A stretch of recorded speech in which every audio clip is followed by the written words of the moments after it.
सावित्री 2 बेटों की माँ थी। उसे इस बात पर बड़ा घमंड था। वो मानती थी कि बेटे घर की शान होते हैं। ये ले सावित्री, मिठाई खा, मेरे यहाँ पोती पैदा हुई है। ये सुनते ही सावित्री मुंह बना के कहती है, अरे तू तो लुट गई, बर्बाद हो गई, तेरे यहाँ लड़की पैदा हो गई। अरे तू ऐसा क्यों कह रही है? मैं तो बहुत खुश हूँ। अरे जब तेरी पोती के पीछे तुझे खर्चे पर खर्चे करने पड़ेंगे ना, तब ये तेरी सारी खुशी गम में बदल जाएगी। पहले लड़की की पढ़ाई लिखाई का खर्चा, फिर उसकी शादी का खर्चा। अरे आजकल की शादियाँ कितनी महंगी हो गई है। गहने बनाओ, लाखों रुपए पानी की तरह बह जाते हैं। लड़कियाँ तो सिर्फ खर्चा करवाने के लिए ही पैदा होती हैं। इस तरह लड़कियों के प्रति अपने विचार व्यक्त करते हुए सावित्री ममता को लंबा चौड़ा भाषण देके चली जाती है। अब तो आप लोग इस कहानी में सावित्री देवी का पात्र अच्छी तरह समझ ही गए होंगे।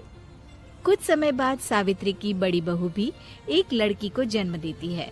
फिर क्या था, सावित्री पूरा आसमान सर पर उठा लेती है। हे भगवान, ये तू मुझसे किस जन्म का बदला ले रहा है?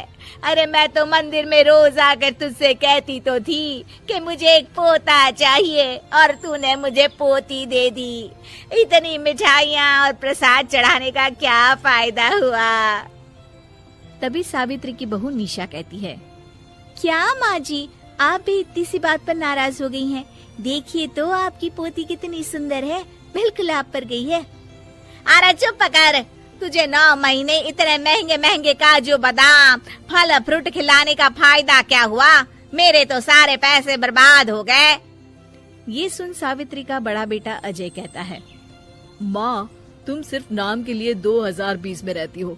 असल में तुम्हारा दिमाग सैकड़ों साल पुरानी सोच रखता है। आज के जमाने में लड़का और लड़की में कौन फर्क करता है? मैं तो बहुत खुश हूँ कि भगवान ने मुझे लक्ष्मी के रूप में बेटी दी है। लेकिन सावित्री पर अजय की बातों का कोई असर नहीं होता। नालायक, अपनी पत्नी की जबान बोल रहा है। मेरा बड़ा बेटा तो हाथ से गया। लेकिन सावित्री देवी हार मानने वाली नहीं थी। वो पोते की चाह में अपने छोटे बेटे विजय की शादी करवा देती है। कुछ समय बाद आखिरकार वो दिन आ ही जाता है जब सावित्री की छोटी बहू गर्भवती हो जाती है। सावित्री इतनी खुश हो जाती है कि वो बच्चे के जन्म से पहले ही सारे मोहल्ले में ढिंढोरा पीटने लगती है। ये क्या सावित्री, तू तो पोते के जन्म से पहले ही मिठाई बांट रही है। पहले पोता पैदा तो होने दे, और फिर क्या पता अगर पोते की जगह पोती पैदा हो गई तो। ये सुन सावित्री चिढ़ जाती है। अरे अपनी काली जबान मत चला। मेरी मिठाई खा के मेरा ही बुरा सोच रही है। बड़ी आई, ला मेरी मिठाई वापस कर। देख लेना, इस बार मेरे यहाँ पोता पैदा होगा, पोता। लेकिन ठीक इसका उल्टा होता है। सावित्री की छोटी बहू भी एक लड़की को जन्म देती है। सावित्री फिर से रोना धोना शुरू कर देती है और अपनी छोटी बहू को कोसते हुए भला बुरा कहने लगती है। देखते ही देखते ये सावित्री की रोज की आदत हो जाती है। एक दिन उसकी इस आदत से परेशान होकर विजय अपने भाई अजय से कहता है, भैया, माँ खुद एक औरत होकर हमारी बेटियों को पसंद नहीं करती, उल्टा उन्हें रोज कोसती रहती है। मुझे माँ की यह आदत बिल्कुल पसंद नहीं आती। अरे तू ठीक कहता है, मैं भी अब माँ से तंग आ गया हूँ। अच्छा, तो अब तुम दोनों इस तरह पीठ पीछे मेरी बुराई भी करने लग गए हो?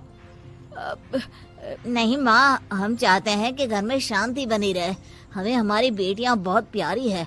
मैं नहीं चाहता कि वह तुम्हारे ताने सुन सुन कर बड़ी हो, और इसीलिए हम दोनों ये घर छोड़कर चले जाएंगे। हाँ माँ, मैं भैया की बात से सहमत हूँ। जब तुम इस घर में अकेली रहोगी तब तुम्हें अपनों की कीमत का एहसास होगा। अपने दोनों बेटों के मुंह से अपनी माँ के लिए इतने कठोर शब्द सुन सावित्री भावुक और रुआंसी होकर कहती है, क्या सच में तुम दोनों मुझे इस घर में अकेली छोड़कर चले जाओगे? हाँ माँ। हाँ माँ, अब पानी सर के ऊपर जा चुका है। मैं तुम दोनों के बिना नहीं रह सकती। अपनी सास के आंसू देख अजय और विजय की पत्नी अपने पतियों से लड़ पड़ती है। अरे जिसे जाना है वो जाए, मैं माँ जी को छोड़कर कहीं नहीं जाने वाली। भाभी, आप ये क्या कह रही हैं? वही जो तुम सुन रहे हो, दीदी बिल्कुल सही कह रही है। हम बेटियों के संस्कार हमें सिखाते हैं कि सास माँ समान नहीं बल्कि माँ ही होती है और उस माँ की जिंदगी भर सेवा की जाती है। बेटे अपना फर्ज भूल सकते हैं, लेकिन बेटियां नहीं। आप दोनों शौक से जा सकते हैं। माँ जी, हम दोनों के रहते आपको किसी बात की फिक्र करने की जरूरत नहीं। फिर क्या था, सावित्री के ऊपर छाए बेटों के घमंड के बादल उसकी बेटी स्वरूप बहुओं के तेज के आगे आंसू के रूप में परिवर्तित होकर सावित्री की आंखों से बहने लगते हैं और वो उन दोनों को गले लगा लेती है। मैं जिंदगी भर बेटियों को कोसती रही, लेकिन आज तुम दोनों को देख मुझे समझ आ गया कि बड़े अभागे होते हैं वो लोग जिनके घर बेटियां नहीं होती।